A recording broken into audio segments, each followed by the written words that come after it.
نحمده ونستعينه ونستغفره ونعوذ بالله من شرور أنفسنا ومن سيئات أعمالنا من يهده الله فلا مضل له ومن يضلل فلا هادي له وأشهد أن لا إله إلا الله وحده لا شريك له وأشهد أن محمدا عبده ورسوله يا أيها الذين آمنوا اتقوا الله حق تقاته ولا تموتن إلا وأنتم مسلمون يا أيها الناس اتقوا ربكم الذي خلقكم من نفس واحدة وخلق منها زوجها وبث منهما رجالا كثيرا ونساء واتقوا الله الذي تساءلون به والأرحام إن الله كان عليكم رقيبا يا أيها الذين آمنوا اتقوا الله وقولوا قولا سديدا يصلح لكم أعمالكم ويغفر لكم ذنوبكم ومن يطع الله ورسوله فقد فاز فوزا عظيما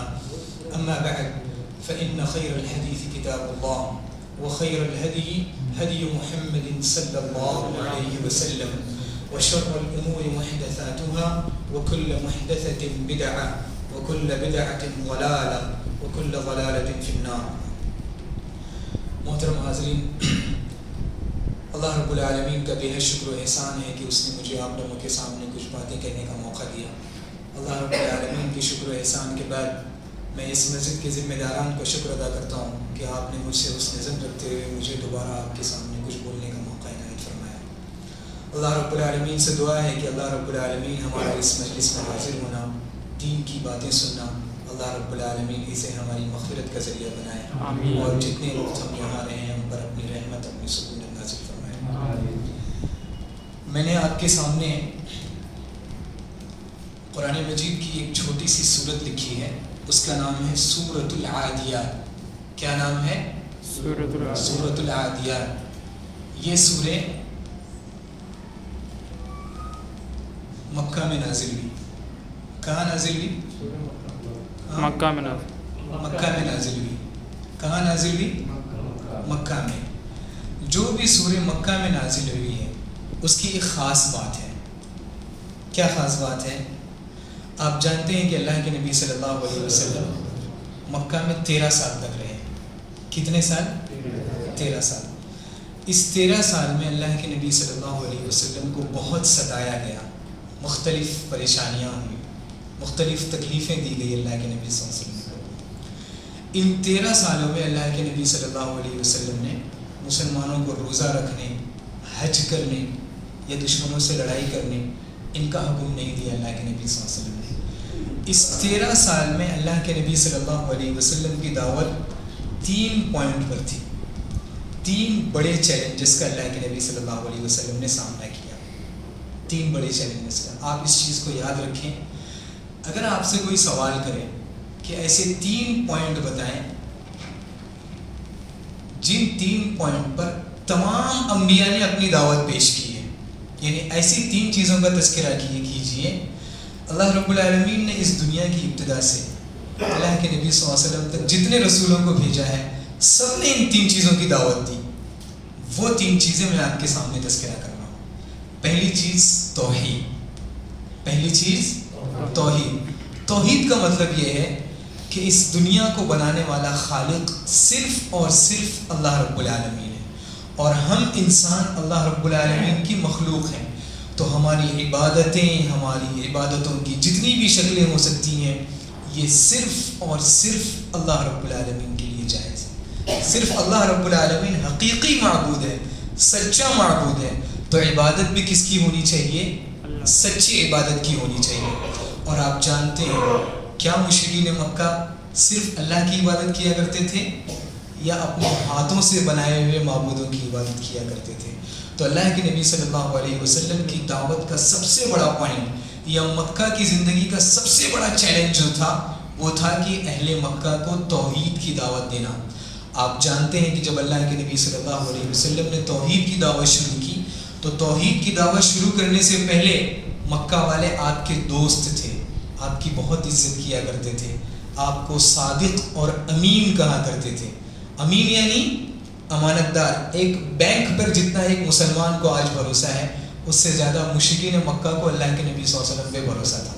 اتنا بھروسہ تھا کہ نبی بننے کے باوجود بھی مکہ والے اپنی امانتیں اللہ کے نبی صلی اللہ علیہ وسلم کے پاس رکھتے تھے. آپ جانتے ہیں کہ جب اللہ کے نبی صلی اللہ علیہ وسلم مکہ سے ہجرت کر کے مدینہ آنے والے تھے تو آپ صلی اللہ علیہ وسلم نے حضرت علی کو اپنے بستر پر سلایا تھا اور ان سے کہا تھا کہ میں جا رہا ہوں اور میرے بعد لوگوں کی امانتیں لوٹا دینا. لیکن وہی مکہ والے جو اللہ کے نبی صلی اللہ علیہ وسلم کی اتنی عزت کیا کرتے تھے, اتنا احترام کیا کرتے تھے, جیسے آپ صلی اللہ علیہ وسلم نے توحید کی دعوت پیش کی تو توحید کی دعوت کی پیش کرنے کی وجہ سے آپ صلی اللہ علیہ وسلم کے دشمن ہو گئے. اور یہ پوری دنیا کی ایک تاریخ ہے, ایک اصول ہے. آپ جب بھی توحید کی دعوت پیش کریں گے آپ کے بہت قریبی لوگ آپ کی مخالفت کریں گے, بہت قریبی لوگ. تو یہ سب سے پہلا پوائنٹ تھا جس پر اللہ کے نبی صلی اللہ علیہ وسلم نے مکہ میں توجہ دی, وہ توحید کی دعوت. دوسری چیز جس کی اللہ کے نبی صلی اللہ علیہ وسلم نے بہت اللہ کے نبی صلی اللہ علیہ وسلم نے جس چیز کی دعوت دی مکہ میں وہ ہے رسالت. کیا ہے؟ رسالت. رسالت کا مطلب یہ ہے کہ اپنے آپ کو نبی منوانا کہ میں اللہ رب العالمین کا سچا نبی ہوں. مشرکین مکہ آپ جانتے ہیں کہ اللہ کے نبی صلی اللہ علیہ وسلم کو نبی ماننے کے لیے تیار ہی نہیں تھے. وہ یہ کہتے تھے کہ اگر اللہ رب العالمین کو نبی بنانا ہوتا تو اللہ کے نبی صلی اللہ علیہ وسلم یا محمد سے زیادہ بڑے عہدے والے مکہ میں موجود ہیں. اللہ کے نبی صلی اللہ علیہ وسلم سے زیادہ دولت مند مکہ میں موجود ہیں. اللہ رب العالمین نے محمد کو کیوں نبی بنایا؟ آپ سمجھ رہے ہیں؟ اور پھر وہ کہتے تھے کہ اگر اللہ رب العالمین کو نبی بنانا ہی ہوتا تو کسی فرشتے کو کیوں نہیں بنایا؟ یہ کیسا نبی ہے جو ہمارے ساتھ اٹھتا بیٹھتا ہے, بازاروں میں چلتا ہے, کھاتا پیتا ہے؟ یہ کیسا نبی ہے؟ یہ کیسے اس چیز کی طرف, یہ کیسے اس چیز کا دعویٰ کرتا ہے کہ آسمان سے اس کے پاس خبریں آتی ہیں, فرشتے اس کے پاس آتے ہیں؟ تو ہر نبی کو ہر زمانے میں ایک بڑا چیلنج یہ رہا اپنی نبوت کا اقرار کرانا, اپنی نبوت کا اقرار کرانا. اور آپ سوچیں کہ ہم مسلمان 1400 صدیاں گزرنے کے بعد کتنے خوش نصیب ہیں کہ ہم نے اللہ کے نبی صلی اللہ علیہ وسلم کو دیکھا بھی نہیں, پھر بھی ہمارے دل کی گہرائیوں سے اللہ کے نبی صلی اللہ علیہ وسلم پر ہم ایمان رکھتے ہیں. یہ بہت بڑی سعادت کی بات ہے. تصور کیجئے وہ لوگ کتنے محروم ہیں جنہوں نے اللہ کے نبی صلی اللہ علیہ وسلم کو دیکھا, جن کے سامنے اللہ کے نبی صلی اللہ علیہ وسلم پڑے بڑے, لیکن انہوں نے اللہ کے نبی صلی اللہ علیہ وسلم کو نبی میں نہیں مانا. یہ دوسرا بڑا چیلنجز تھا, اپنی نبوت کا اقرار کروانا. تیسرا بڑا چیلنجز اللہ کے نبی صلی اللہ علیہ وسلم کے لیے یہ تھا, اور جس چیز کی دعوت تمام انبیاء نے دی وہ یہ تھی کہ قیامت کا اقرار کروانا. کس چیز کا؟ قیامت کا اقرار کروانا. آپ جانتے ہیں اللہ کے نبی صلی اللہ علیہ وسلم جب مشرکین مکہ کے سامنے قیامت کی آیتیں پڑھتے تھے, جب یہ کہتے تھے کہ اللہ رب العالمین نے جس طرح ایک انسان کو ماں کے پیٹ سے پیدا کیا, جب انسان کچھ نہیں تھا, اللہ رب العالمین نے اسے اس دنیا میں وجود بخشا, تو اللہ رب العالمین اس بات پر قادر ہے کہ وہ آپ کو موت بھی دے اور موت دینے کے بعد دوبارہ زندہ بھی کرے. تو مشرکین مکہ اللہ کے نبی صلی اللہ علیہ وسلم کا مذاق اڑاتے تھے, ایک ہڈی ہاتھ میں لے کے اللہ کے نبی صلی اللہ علیہ وسلم کو چڑھاتے تھے کہ کیا اللہ اس ہڈی, اس سڑی ہوئی ہڈی کو بھی دوبارہ پیدا کرنے پر قادر ہے؟ من یحیی العظام وہی رمیم, یہ ہڈی جو سڑ گل گئی ہے, کیا اللہ رب العالمین اسے بھی دوبارہ زندہ کرے گا؟ تو اللہ رب العالمین نے قرآن مجید میں ارشاد فرمایا کہ اللہ رب العالمین کی ذات وہ ذات ہے جس نے تمہیں اس وقت پیدا کیا جب تم کچھ بھی نہیں تھے. انسان کی حقیقت, انسان کو اللہ رب العالمین نے ایک نطفے سے پیدا کیا, اس سے پہلے انسان کچھ نہیں تھا. پھر وہ نطفہ ترقی کرتے کرتے بچے کی شکل میں ہوا, پھر وہ دنیا میں آیا, اللہ رب العالمین نے اسے زندگی عطا کی. پھر ایک وقت آئے گا کہ ہم سب اس دنیا سے چلے جائیں گے. تو وہ اللہ جس نے بلا کسی چیز سے ایک چیز کو, انسان کو پیدا کیا, کیا وہ اس ہڈی سے ایک ہٹا کھٹا انسان نہیں بنا سکتا؟ مشرکین مکہ کو یہ چیز سمجھ میں نہیں آتی تھی. اور آپ غور کریں گے دنیا کے تمام وہ لوگ جو اللہ رب العالمین کا اقرار نہیں کرتے, وہ انہی 3 چیزوں کا قیامت تک انکار کرتے رہیں گے. آپ پوری دنیا کی تاریخ پر نظر دوڑائیں, پوری انبیاء کی تاریخ پر نظر دوڑائیں اور اپنے آس پاس کی دنیا پر نظر دوڑائیں, آپ کو یہی 3 کیٹیگری ملے گی. ایک مسلمان اور جو توحید کو نہیں مانتا, جو اللہ کے نبی صلی اللہ علیہ وسلم کو نبی نہیں مانتا. جس کا یہ ایمان ہے کہ آخرت نام کی کوئی چیز نہیں ہے، ہم صرف دنیا کے لیے ہیں، دنیا میں کھائیں گے پیئیں گے، ہمارا جو کچھ ہے وہ دنیا ہے. اسی لیے آپ دیکھتے ہیں کہ جو لوگ اللہ پر ایمان نہیں رکھتے ان کے پاس جب دولت آتی ہے تو وہ اچھی گاڑی خریدتے ہیں، اچھی گھڑی خریدتے ہیں، اچھا لباس خریدتے ہیں، اچھا گھر خریدتے ہیں. کیوں؟ کیونکہ ان کے نزدیک نظریہ یہ ہے کہ جو کچھ ہے دنیا میں عیش کرو، انجوائے کرو، اور پھر مرنے کے بعد تو کچھ نہیں ملنے والا ہے. اللہ رب العالمین نے اس چھوٹی سی صورت میں انسان کو اس کی آخرت کی طرف توجہ دلائی ہے. یہ صورت کہاں نازل ہوئی؟ مکہ میں نازل ہوئی. مکہ میں اللہ کے نبی صلی اللہ علیہ وسلم کی دعوت کا ایک بڑا پوائنٹ کیا تھا؟ ان 3 چیزوں کا اقرار کروانا، توحید کا اقرار کروانا، نبوت کا اقرار کروانا، اور آخرت کا اقرار کروانا. اور آپ قرآن مجید کی ترتیب دیکھیں گے، سورۃ العادیات قرآن مجید میں 100ویں نمبر کی صورت ہے، 100. یہ 99 ہے، یہ 101. اللہ رب العالمین نے سورۃ الزلزلہ میں قیامت کا ایک نقشہ کھینچا ہے. اذا زلزلت الارض زلزالها واخرجت الارض اثقالها. جب زمین ہلا دی جائے گی اور زمین اپنی چیزیں باہر نکالے گی. اللہ رب العالمین اس کے آخر میں فرماتے ہیں فَمَن يَعْمَلْ مِثْقَالَ ذَرَّةٍ خَيْرًا يَرَهُ. جس نے اس دنیا میں نیک عمل کیا ہوگا، ذرہ برابر بھی نیکی کی ہوگی، قیامت میں اسے پتہ چل جائے گا. اللہ رب العالمین نے سورۃ الزلزلہ میں یا سورۃ الزلزال میں بھی قیامت کا تذکرہ کیا ہے، اور سورۃ العادیات میں اس چیز کا تذکرہ کیا ہے جو چیز انسان کو اس دنیا سے غافل کر دیتی ہے، قیامت سے غافل کر دیتی ہے. پھر سورۃ القارعہ میں اللہ رب العالمین نے پھر قیامت کا تذکرہ کیا ہے. تو آپ قرآن مجید کی ترتیب دیکھیں، قرآن مجید پر غور کریں. اب ہم شروع کرتے ہیں ہماری سورۃ العادیات. اللہ رب العالمین قرآن مجید میں ارشاد فرماتے ہیں بسم اللہ الرحمن الرحیم والعادیات ضبحا.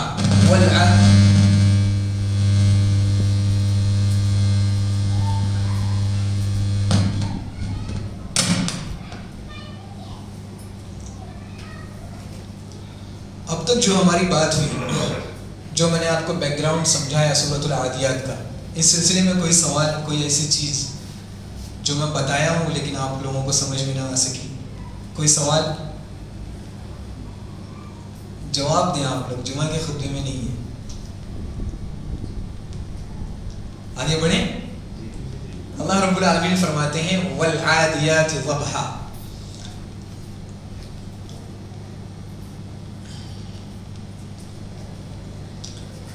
قسم ہے ان تیز دوڑنے والے گھوڑوں کی. عادیات عربی زبان میں کہتے ہیں بہت تیز دوڑنے والے گھوڑے، بہت تیز. اور جب گھوڑا بہت تیز دوڑتا ہے تو اس کے تیز دوڑنے کی وجہ سے اس کے سینے سے ایک آواز نکلتی ہے، اسے ہنہنانا کہتے ہیں. شدت سے ہنہنانا، بہت زور سے ہنہنانا، اسے کیا کہتے ہیں؟ بہت تیز ہنہنانا. تو قسم ہے ان گھوڑوں کی جو بہت تیز دوڑنے کی وجہ سے آواز نکالتے ہیں. پھر اللہ رب العالمین نے ارشاد فرمایا اور قسم ہے ان گھوڑوں کی جو بہت تیز دوڑنے کی وجہ سے جب ان کی ٹاپیں یا ان کی نالیں پتھروں سے لگتی ہیں تو پتھروں سے لگنے کی وجہ سے وہ چنگاریاں نکالتے ہیں. یہ کون سا وقت ہوگا چنگاری نکالنے کا؟ دن ہوگا یا رات ہوگی؟ چنگاری نکلتی ہے تو کب دکھے گی؟ عام طور سے رات ہوگی. یہ میں آپ کو بیچ میں جگانے کے لیے بولا ہوں. فالمغیرات صبحا. پھر وہ گھوڑے کیا کرتے ہیں؟ وہ حملہ کرتے ہیں. کب حملہ کرتے ہیں؟ صبح کے وقت. عام طور سے جب عربوں میں کسی قوم پہ حملہ کرنا ہوتا تھا تو وہ لوگ کیا کرتے تھے؟ شام کے وقت میں نکلتے تھے یا رات کے وقت میں نکلتے تھے تاکہ کسی کو خبر نہ ہو. پھر وہ اس قوم کی جگہ کے قریب جا کر رک جاتے تھے تاکہ گھوڑے آرام کر لیں. پھر صبح صبح سورج نکلنے سے پہلے وہ اچانک اس قوم پہ حملہ کرتے تھے تاکہ انہیں تیاری کا موقع نہ مل سکے. تو اللہ رب العالمین ارشاد فرماتے ہیں فالمغیرات صبحا. صبح صبح حملہ کرنے والے. یہ تمام چیزیں اللہ رب العالمین گھوڑے کے بارے میں فرما رہے ہیں. فاثرن به نقعا. پھر اس حملہ کرنے کی وجہ سے جو گرد و غبار نکلتا ہے اس گرد و غبار کی قسم. پھر فوسطن به جمعا. جب گھوڑے حملہ کرتے ہیں دشمنوں کے بیچ میں، بے خوف و خطر دشمنوں کے بیچ میں جا کے کھڑے ہو جاتے ہیں، اللہ رب العالمین نے اس لمحے کی قسم کھائی ہے. آپ غور کریں، یہ جو واو ہے، اس واو کو عربی زبان میں کہتے ہیں واو قسم. کیا کہتے ہیں؟ واو قسم. اللہ رب العالمین نے ان 4 آیتوں میں یا ان 5 آیتوں میں گھوڑے کی قسم کھائی ہے. اور اللہ رب العالمین جس چیز کی قسم کھاتے ہیں وہ چیز اللہ رب العالمین کے یہاں بہت قابل عزت ہوتی ہے اور بہت قابل احترام ہوتی ہے اور بہت زیادہ اہمیت کی ہوتی ہے. اللہ رب العالمین ہر چیز کی قسم نہیں کھاتے. اللہ رب العالمین اپنی مخلوقات میں سے انہی چیز کی قسم کھاتے ہیں جو بہت زیادہ اہمیت رکھتی ہے. تو گھوڑے کے بارے میں اللہ کے نبی صلی اللہ علیہ وسلم کی حدیث ہے کہ الخیل معقود بنواصیها الخیل، کہ گھوڑے کی پیشانی سے اللہ رب العالمین نے برکتوں کو جوڑ دیا ہے. تو گھوڑا اللہ رب العالمین کے یہاں ایک بہت قابل احترام جانور ہے، یعنی ایسا جانور ہے جس کی بہت اہمیت ہے. تو اللہ رب العالمین نے گھوڑے کی قسم کھائی ہے، اس سے گھوڑے کی اہمیت کا پتہ چلتا ہے. لیکن کیا ایک انسان اللہ رب العالمین کے علاوہ کسی اور کی قسم کھا سکتا ہے؟ ایک مخلوق کے لیے یہ جائز نہیں ہے کہ وہ اللہ رب العالمین کے علاوہ کسی اور کی قسم کھائے. اللہ رب العالمین قرآن، اللہ رب العالمین ارشاد، اللہ کے نبی صلی اللہ علیہ وسلم ارشاد فرماتے ہیں من حلف بغیر اللہ فقد کفر او اشرک، جس نے اللہ کے علاوہ غیر اللہ کی قسم کھائی یا تو اس نے کفر کیا اور یا تو اس نے شرک کیا. یہاں تک ہم سمجھ چکے. اب اللہ رب العالمین نے ان 5 چیزوں کی قسم کھائی ہے. آپ کے سامنے پورا منظر ہے، گھوڑا تیز دوڑ رہا ہے، تیز دوڑنے کی وجہ سے چنگاریاں نکل رہی ہیں، پھر وہ ایک جگہ آرام کرتا ہے، پھر وہ صبح حملہ کرتا ہے، حملہ کرنے کی وجہ سے گرد و غبار اٹھتا ہے اور پھر گھوڑا ایک جرأت کا مظاہرہ کرتے ہوئے دشمنوں کے بیچ میں جا کے کھڑا ہو جاتا ہے. اللہ رب العالمین نے قسم کھائی ہے ان 5 چیزوں کی. سوال یہ ہے کہ کس چیز پر قسم کھائی ہے؟ آپ کہتے ہیں کہ اللہ کی قسم میں یہ کام کروں گا، تو آپ نے قسم کھائی، لیکن کس چیز پر کھائی؟ تو اسے کہتے ہیں عربی زبان میں جواب قسم. کیا کہتے ہیں؟ جواب قسم. تو اللہ رب العالمین نے کس چیز پر قسم کھائی ہے؟ اللہ رب العالمین ارشاد فرماتے ہیں ان الانسان لربه لکنود، کہ یقیناً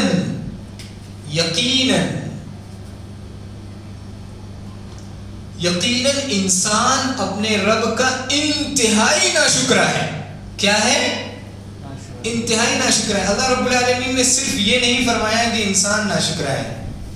اگر میں یہ کہوں کہ انسان ناشکرا ہے اور یہ کہوں کہ انسان بڑا ناشکرا ہے اور یہ کہوں کہ انسان انتہائی ناشکرا ہے، تینوں میں کیا فرق ہے؟ کہ یقیناً یہ بات حق ہے. تو اللہ رب العالمین نے 3 بڑی چیزوں کے ذریعے اس چیز کی تاکید کی ہے. ایک، اللہ رب العالمین نے لفظ ان استعمال کیا ہے یعنی یقیناً، اور تیسرا اللہ رب العالمین نے دوسرا لام استعمال کیا ہے، اسے لام قسم کہتے ہیں، یعنی اللہ رب العالمین اس لام کے ذریعے قسم کھا رہے ہیں. اور تیسری چیز اللہ رب العالمین نے پھر یہاں دوبارہ لام کو استعمال کیا ہے. اللہ رب العالمین دوبارہ اس چیز کی قسم کھا رہے ہیں کہ انسان انتہائی ناشکرا ہے.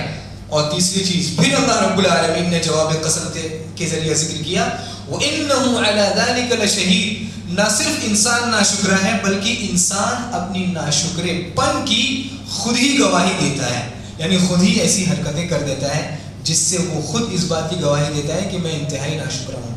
پھر اللہ رب العالمین ارشاد فرماتے ہیں، پھر اللہ رب العالمین فرماتے ہیں وَإِنَّهُ لِحُبِّ الْخَيْرِ لَشَدِيدٌ. اللہ رب العالمین نے پھر 3 قسم کھائی ہے، ان استعمال کیا ہے، پھر لام استعمال کیا ہے، پھر لام شدید کے اوپر لام استعمال کیا ہے. خیر کہتے ہیں عربی زبان میں دولت کو، کہ اللہ رب العالمین فرماتے ہیں کہ انسان دولت کے بارے میں انتہائی حریص ہے، انتہائی لالچی ہے دولت کا. تو اللہ رب العالمین نے ان 3 چیزوں کی قسم کھائی ہے. اللہ رب العالمین نے گھوڑوں کی قسم کھائی ہے، کس بات پر؟ انسان کے ناشکرے پن کو اور انسان کی فطرت کو بتانے کے لیے. پہلی چیز، انسان انتہائی ناشکرا ہے. کنوت کے معنی عربی زبان میں 3 معنی ہوتے ہیں. ایک یہ ہے کہ انسان انتہائی بخیل ہے، اور دوسرا معنی یہ ہے کہ انسان انتہائی ناشکرا ہے، اور تیسرا معنی یہ ہے کہ وہ انسان جو صرف اللہ رب العالمین کی نعمتوں کو بھول جاتا ہے اور صرف اللہ اپنی پریشانیوں کا تذکرہ کرتا ہے. اور انسان کے اندر یہ تینوں چیزیں موجود ہیں، تو تینوں معنی صحیح ہیں. پھر اللہ رب العالمین نے اس انسان کو دھمکی دی ہے. کیا دی ہے؟ دھمکی دی ہے.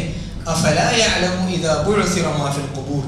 یہ انسان جس کی اتنی ساری برائیاں ہیں، کیا یہ نہیں جانتا کہ جب اللہ رب العالمین قبر میں انسانوں کو دفن کرنے کے بعد دوبارہ زندہ کرے گا، دوبارہ زندہ کرے گا. آپ نے مکہ کی، یہ سورت مکہ میں نازل ہوئی اور اہل مکہ اس چیز سے غافل تھے کہ انسان مرنے کے بعد دوبارہ زندہ ہوگا. وحصل ما فی الصدور، اور قیامت میں کیا ہوگا؟ حصل ما فی الصدور، انسان کے سینوں میں جو کچھ چیزیں ہیں وہ چیزیں باہر نکل کر آ جائیں گی. ان ربہم بہم یومئذ لخبیر، یقیناً تمہارا رب انتہائی خبیر ہے، انتہائی جاننے والا ہے، باریک سے باریک چیز کو جاننے والا ہے. جب اللہ رب العالمین باریک سے باریک چیز کو جاننے والا ہے تو اللہ رب العالمین ہر چیز کا ذرہ ذرہ حساب لے گا. اب یہاں سے میں آپ کو سوال کرتا ہوں. میں نے اس سورت کو 3 پوائنٹ میں تقسیم کیا ہے. اسے کہتے ہیں الف دال را. اس کے آخر میں الف ہے، اس کے آخر میں دال ہے، اس کے آخر میں لام ہے. ان تینوں چیزوں میں اس سورت میں را، لام را، اس چیز کو اللہ رب العالمین نے، اس قرآن مجید کی اس سورت کو اللہ رب العالمین نے 3 چھوٹے چھوٹے مضمون میں تقسیم کیا ہے. اب میں آپ سے سوال کرتا ہوں، اللہ رب العالمین نے انسان اور گھوڑے کی قسم کیوں کھائی ہے؟ گھوڑے کی قسم کیوں کھائی ہے اللہ رب العالمین نے؟ اور کیا بتانا چاہتے ہیں اللہ رب العالمین انسان کو؟